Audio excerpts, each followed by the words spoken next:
Hello and welcome to On Books. This is Chris here. What's up? How's it going? I'm here in New York City and I just finished reading Ego is the Enemy by Ryan Holiday. This book came out about a month ago and I'm super excited to bring it to you. You know, we only talk about good books on the show, books that reached me, I found inspiring and want to share with you, books that I think are changing the world and changing the way that we think. And this book is definitely at the top of that for this year especially. So Ego is the Enemy. We'll be talking about that one thing that gets in your way, yourself, all the time. The way that we self-sabotage ourselves, think ourselves to be better or worse than we are as we are, approaching things that we want to succeed in. All of that we will be distilling, we will be meditating on, we will be talking about, we will be getting out into the open in this podcast in the next 20 minutes. So, hope you're ready. I'm excited to bring you Ryan Holiday's new book, Ego is the Enemy. Check it out.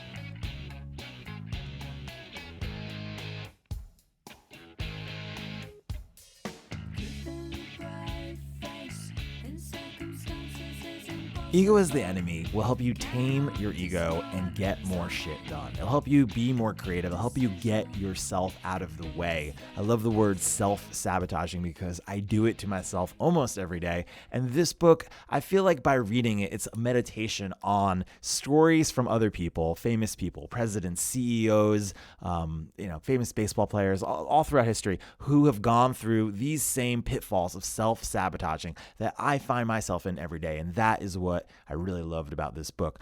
Ego is the enemy. What is ego?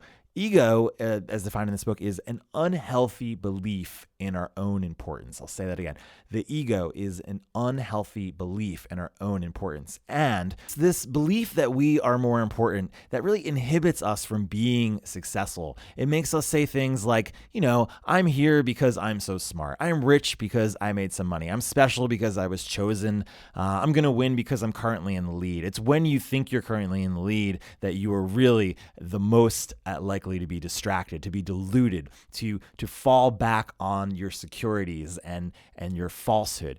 This is what this book is about. It's trying to figure out a way to connect us more with the world around us and get us out of our head. And that's really what it did for me.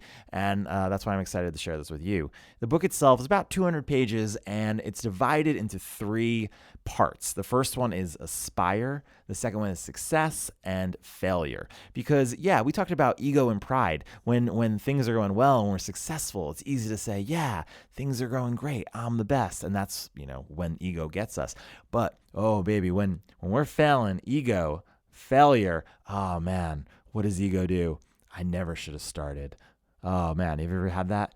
Man, I didn't really know what I was doing. I'm to blame. And it talks you down. And when we're trying to aspire to do things, ego says, he's that. Coding's not for me. I was never good at that, right? These are all the ways that we get in our head and we get disconnected. And so the aim of this book, of the structure that Ryan's put together, is to help you suppress your ego early before these bad habits of the mind take hold. They help you replace the temptations of ego with a sense of humility and discipline.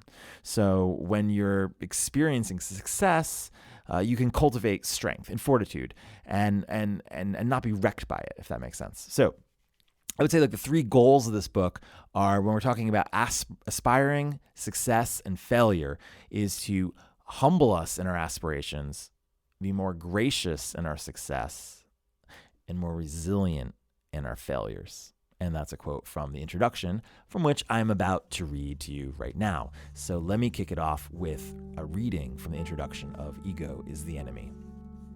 Maybe you're young and brimming with ambition. Maybe you're young and you're struggling. Maybe you've made the first couple million, signed your first deal, been selected to some elite group, or maybe you're already accomplished enough to last a lifetime. Maybe you're stunned to find out how empty it is at the top. It's empty at the top. Maybe you're Maybe you're charged with leading others through a crisis. Maybe you just got fired. I'm sorry if you got fired. Maybe you just hit rock bottom. Wherever you are, whatever you're doing, your worst enemy already lives inside of you. All right, come on, you know the answer. It's your ego. Yes, it's your ego. Not me, you think. No one would ever call me an egomaniac. Perhaps you've always thought of yourself as a pretty balanced person, but for people with ambition, talents, drives, and potential to fulfill, ego comes with territory. precisely what makes us so promising as thinkers, doers, creatives, and entrepreneurs. What drives us to the top of those fields makes us as vulnerable to this darker side of the psyche. It's the ego. Now, this is not a book about ego in the Freudian sense or in the clinical sense, and he goes on and on about how that's not what we're doing. The ego in this book is the ego we see most commonly goes by the most casual definition of an unhealthy belief in our own importance. You should know that. We talked about that. An unhealthy belief in our own importance. Arrogance, self-centered ambition. That is the definition this book will use. It's that petulant child inside every person, the one that chooses getting his way or her way over anything or anyone else's. They need to be better than or more than, recognized for, far past any reasonable utility. Yep, that is ego. It's the sense of superiority and certainty that exceeds the bounds of confidence and talent. It's when the notion of ourselves and the world grows so inflated that it begins to distort the reality that surrounds us. When, as football coach Bill Walsh explained, self-confidence becomes arrogance, assertiveness becomes obstinacy, and self-assurance becomes reckless abandon. That is ego. As the writer Cyril Conley warned, that sucks us down like the law of gravity. Yes, ego, it will suck you down like the law of gravity. There's no other way. Yes, well, in this way, ego is the enemy of what you want and of what you have, of mastering a craft, it is true, of real creative insight, I can say that is true as well, of working with others, of building loyalty, of building support, of longevity, of repeating it, really anything you want to do in life. Ego is in your way is what Ryan is trying to say here. Most of us aren't egomaniacs, but the ego is there at the root of almost every conceivable problem and obstacle, from, and I underline this, from why we can't win to why we need to win all the time, and at the expense of others. From why we don't have what we want to why having what we want doesn't seem to make us feel any better. I'll just add and say, yes, that is the ego. So we don't usually see it this way, though, right? Why don't we see it this way? We think something else is to blame for our problems, most often other people. That makes sense. Well, we are, as the poet Lucerius, God damn, I'm not saying this correctly, but as some poet put it thousands of years ago in the proverbial, sick man ignorant of the cause of his own malady. Yep, that's what we're talking about. Especially for successful people who can't see what ego prevents them from doing because all they can see is what they've already done. With every ambition and goal we have, big or small, ego is there undermining us on this very journey we've put ourselves into pursuing. If ego is the voice that tells us we're better than we really are, we can say ego inhibits true success by preventing a direct and honest connection to the world around us. At any given time in life, people find themselves at one of three stages. We're aspiring to something, so trying to make a dent in the universe, aspiring to do that. Number two, or we have achieved success, so that's like, perhaps a little or a lot, but some kind of success. Or three, we have failed, recently or continually. Most of us are in these stages in a fluid sense. We're aspiring until we succeed until we fail, or until we aspire to do something else or something more, yada, yada, yada. Okay, so ego is the enemy at every step along the way. And in a sense, ego is the enemy of building, of maintaining, and of recovering. When things come fast and easy, this might be fine, but in times of change, of difficulty, and it gets more difficulty and it gets more difficult. So I said that. And therefore, the three parts of this book are organized into aspire, success, and failure, as we talked about. So the goals being to humble us in our aspiration, to make us more gracious in our successes, and more resilient in our failures. It's beautiful. I love the way that's written. So I'm going to share with you the three big takeaways for me in this book. And again, I think this book is like a meditation. Like, it's good to go through it and just, page over page to kind of reflect. It's the kind of book that you could read again and come back to, because you're going to be at different stages of aspiring, failing, or succeeding in your life. And the tone of which Ryan writes the book, it's so humble and so just like human and unpretentious that it really does just cut. And by the end of it, I felt like kicked in the face in a way, but like in the best way possible, where like it kicked my identity away. Like if that, and I just felt like really empty, but in the good sense, in the sense that I was like ready to fill myself up with more creative projects and more like successful drive, because it was coming from like a really good place. So it's kind of a hard book to read. It's like kind of like a jagged pill, so to speak. But that's what I loved about it. And 3 of the takeaways for me, I'll give you each of those right now. So the first one would be in the chapter Becoming a Student. And in this chapter, there's a story about, the band Metallica. Well, there's a guitarist in the band Metallica. His name's Kirk Hammett. He does the crazy solos, right? So I know of Metallica. I know of Kirk Hammett. I know of all this. But what I didn't know, and which really surprised me, is that when Kurt joined the band, apparently he wasn't as good as he thought he should be. And so he got a guitar teacher.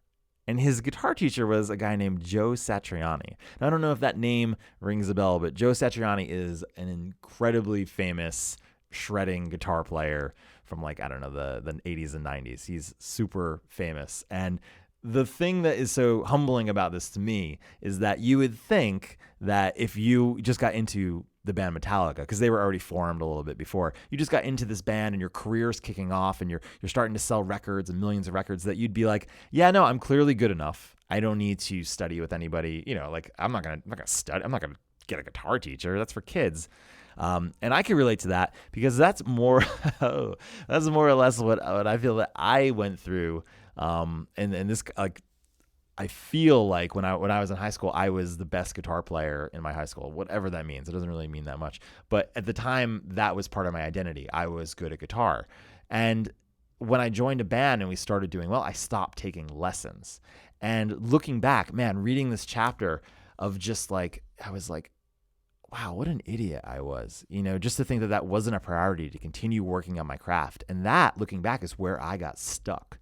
So, this is just one thing that really resonated with me, but this story of, thinking about where I am now, or maybe think about you, where you are in your craft, in your career, and have you gotten to a point where you've settled a little bit, or where you stopped reading or stopped getting excited about the thing you're working on, if you're in sales, if you're in design? Because that's what this chapter, Become a Student, really wants to excite in you, and really excited in me, just to think, wow, there's so much more to learn. And that is also what engages your creativity. There's an idea in here that we should, I think it's called plus minus equal method. And the idea is that to be great, you need to have somebody, so plus minus equal, someone that you're better than, that you can learn from, someone who is lesser that you can teach, and someone equal that you can challenge yourself against. So become a student, find someone that you can learn from, someone that you can teach, and someone that you can challenge yourself against. And this whole chapter was so inspiring for that. So I love this story, and I encourage you to read this chapter. All right, takeaway number 2 for me is the idea of being the least important person in the room. This comes from, let me turn to the page. This comes from, you will wait for me to turn the page. This is called Follow the Canvas Strategy. I'm talking into a microphone, guys, but I know that you're there. So this comes from the Canvas Strategy. And the idea here is just to be the least important person in the room.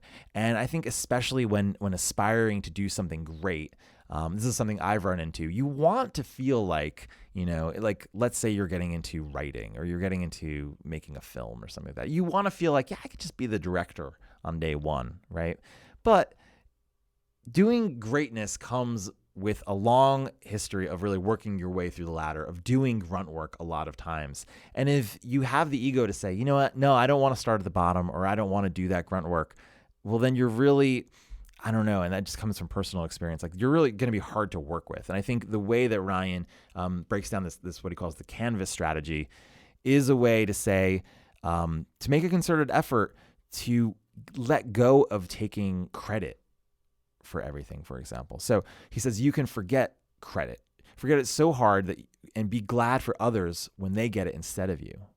That should be your aim, after all. So let others take credit, and you can defer and earn interest on the principal. He's trying to say that very often when we are aspiring to do something, our ego feels like it's in jeopardy. We need to build our identity and show the boss that we're doing great. We need to let everybody know. But he's saying by letting other people take credit and playing a long-term game, the benefits will come to you by other people then supporting you. I mean, ideally, hopefully you're working with people that have integrity that you can rely on, and you can build a network and build a team. And so, that I just love the way he puts that. Greatness comes from humble beginnings. It comes from grunt work. It means you are the least important person in the room until you change that with results. There's a little old saying, say little, do much. What we really ought to do is update and apply that version to an earlier approach. Be lesser and do more. Be lesser and do more. So imagine if for every person you met, you thought of some way to help them, something you could do for them. Or, if you looked in a way that benefited them, not you, at a job, and you can start to build that, kind of like social capital is what this is talking about. So in terms of the ego, this is, I think, a really useful practice in not doing things for the credit, not doing things for the YouTube likes or the subscribes, but doing it because you believe in it, doing it because your ego is moved to the side, and not necessarily doing it because you want to get credit and be the smartest person in the room. So that's also was really meaningful to me, this chapter here. The third and final takeaway that I'm going to share with you, the third thing that really struck me reading this, is from the chapter, Get Out of Your Own Head. And I must admit, I do feel like I live a large part of my life in my head. I feel like it just comes with the territory of being in a creative position where writing every day, writing my curriculum, making videos, this kind of thing, it's a lot of time spent alone and thinking. And the plus side of that is I love doing the creative work and all that comes with that. But I feel disconnected sometimes. By being in my head, there is a disconnection with people around me or with the world or community around me. And this can get really hard because that's when the volume of the ego raises. Being alone too long, it definitely strikes. And that's what is in this chapter that resonated with me. And what I want to turn around to you listening, is there a time when you feel that, you get so in your head, that voice gets so loud? Pay attention to that. And hopefully these words will help you notice that, because that's ego, baby. Well, let me help you out with this here. So I'm going to read from the book. Ryan writes, he says, the novelist Anne Lamott describes the ego story very well.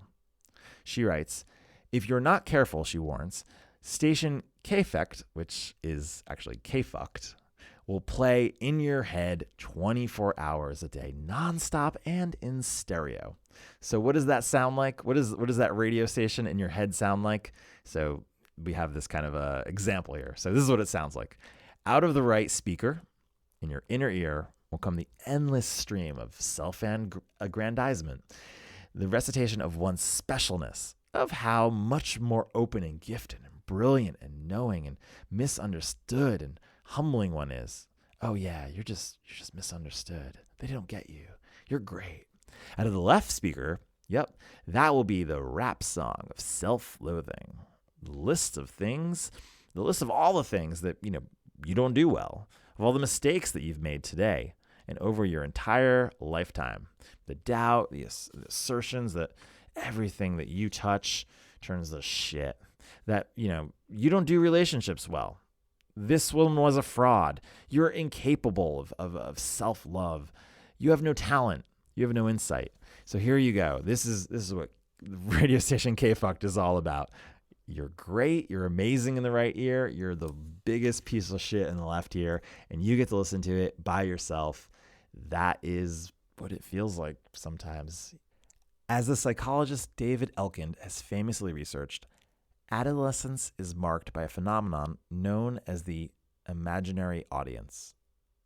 Consider a 13-year-old so embarrassed that he misses a week of class, positive that the entire school is thinking and murmuring about some tiny incident that's truth hardly anyone noticed. Or a teenage girl who spends 3 hours in front of the mirror each morning as if she's about to go on stage. They do this because they're convinced that every move that they're making is being watched with an audience and attention of the rest of the world. Even as adults, we are susceptible to this fantasy. During a harmless walk down the street, even. We plug in some headphones, and all of a sudden, there's a soundtrack. We flip up our jacket collar and consider, just for briefly, how well we look. Even as adults, we're susceptible to this fantasy during even a harmless walk down the street.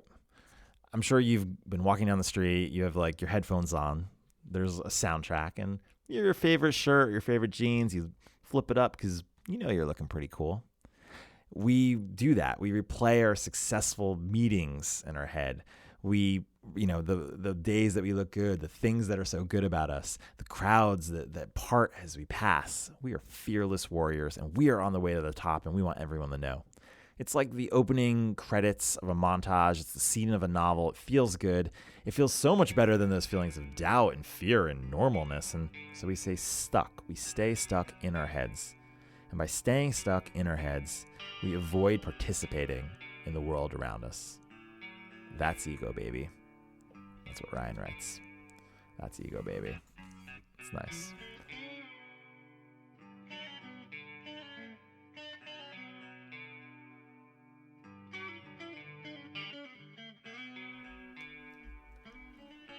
I hope you enjoyed this reading from Ego is the Enemy, as well as my 3 takeaways. Ego is the Enemy, this book by Ryan Holiday. Ryan, if you don't know, this is his 3rd book. So his first book was called Trust Me, I'm Lying, Confessions of a Media Manipulator. Ryan, he spent a lot of his time as a media strategist working for American Apparel and a bunch of other companies. He also, a really interesting story, he dropped out of college at 19 and became a mentor of Robert Greene. Robert Greene, you should know, he is the author of 48 Laws of Power, The Art of Seduction, and Robert taught him a lot about writing and what he knows and collecting research. And there's some fascinating blog posts. Ryan Holiday, he also writes just prolifically blog posts. So many great blog posts out there about his process for writing and a lot of the things that led up to writing his books like this one. His second book was The Obstacle is the Way, and the idea behind that book is that what stands in our way becomes the way. The thing that says you can't do it is the way you usually have to go. And that book is getting a lot of great reviews as well. I need to pick that one up as well. So, and this is his 3rd book, Ego is the Enemy. So check that out. If you like On Books, let me know you're out there. Tell me what you're thinking. How can I make the show better? What do you like about it? All that kind of stuff. You know what? You can write me. I am Chris at on-books.com. I'm very easy to find. I read my own email. You can also leave a review for the show. That would help so much if you put it on iTunes. It would, give me a little bit extra oomph to keep making episodes every week, just to know what you guys are liking about the show. And anytime you guys email, I do really appreciate it. It's so sweet to hear and to get your thoughts and to hear what you're reading. And if you have any questions about the books as well, that's why I'm here. That's why I'm doing it. I enjoy it. All right, so that's On Books. And of course, you can subscribe on iTunes. It's free. And I am on Twitter at On Books Show or on Facebook /On Books Show. All that kind of stuff if you want to follow On Books. And before we go, pop quiz. What was the definition of ego again? The ego. Do you remember? Did you learn something? Ego, an unhealthy belief in our own importance. Just think about that. Just ruminate on that and let yourself notice throughout the day. Just today. Just, take a day. Where is the ego? Do you see it popping up? Do you see pride? Do you see yourself talking yourself out of doing things as you aspire, as you succeed, and as you fail? Let's leave with that. All right, enjoy your day.